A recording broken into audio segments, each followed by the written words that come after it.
ప్రపంచవ్యాప్తంగా నగరాల్లో వాయు కాలుష్యం పెరుగుతున్న నేపథ్యంలో పర్యావరణాన్ని పరిరక్షించే కార్లపై ఆసక్తి నెలకొంది. ఇందులో భాగంగానే హైడ్రోజన్ ఇంధన కార్లపై కంపెనీలు దృష్టి సారించాయి. ఇప్పటికే ప్రయోగాత్మకంగా విజయం సాధించిన ఈ కార్లు ఆస్ట్రేలియా వంటి దేశాల్లో రోడ్లపై పరుగులు పెడుతున్నాయి. అయితే ఛార్జింగ్ వంటి మౌలిక వసతులు లేమి కారణంగా వేగంగా వృద్ధి చెందడం లేదు. మిగిలిన దేశాల్లోనూ వీటి వినియోగానికి అడుగులు పడుతున్నాయి. పూర్తి స్థాయిలో ఛార్జింగ్ స్టేషన్లతో పాటు హైడ్రోజన్ ఇంధన కార్లు అందుబాటులోకి వస్తే కాలుష్యం కొంత తగ్గుతుంది. 2030 కల్లా హైడ్రోజన్ కార్లు భారీగా తయారయ్యే అవకాశం ఉందని అంచనా వేస్తున్నారు. ప్రస్తుతం విస్తృతంగా అందుబాటులో ఉన్న విద్యుత్ కార్లు ఒక్కసారి ఛార్జ్ చేస్తే గరిష్టంగా 600 కిలోమీటర్ల వరకు ప్రయాణించగలవు. అయితే వీటి ఛార్జింగ్ కు గంట నుంచి 12 గంటల వరకు సమయం పడుతుంది.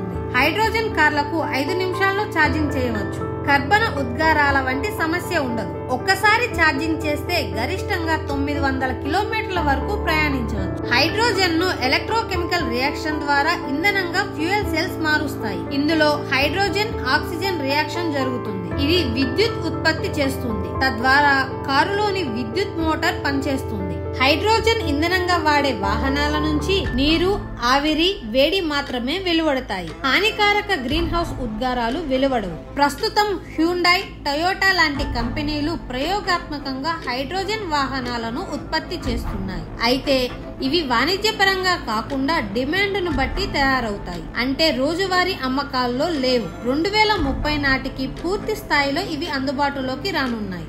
విద్యుత్ వాహనాల్లో వాడే బ్యాటరీల కంటే హైడ్రోజన్ ఫ్యూయల్ సెల్స్ స్వల్ప బరువుతో ఉంటాయి. ఛార్జింగ్ కు 5 నిమిషాల సమయమే తీసుకుంటాయి. సుదూర ప్రయాణాలకు అనుకూలంగా ఉంటాయి. వాణిజ్య వాహనాల్లో విరివిగా ఉపయోగించవచ్చు. వ్యయం తగ్గుతుంది. కర్బన ఉద్గారాల నియంత్రణతో పాటు గాలిని శుద్ధి చేస్తుంది. 6.27 కిలోగ్రాముల హైడ్రోజన్ ను ఒక్కసారి ఛార్జ్ చేస్తే కారు ప్రయాణ సమయం 4,49,100 లీటర్ల గాలిని శుద్ధి చేస్తుంది. ఇది 33 మంది రోజంతా పీల్చే గాలితో సమానం. సంప్రదాయ వాహనం 900 కిలోమీటర్లు ప్రయాణిస్తే 126 కేజీల కార్బన్ డయాక్సైడ్ ను విడుదల చేస్తుంది. హైడ్రోజన్ కార్లలో విడుదలయ్యే కార్బన్ డయాక్సైడ్ 0.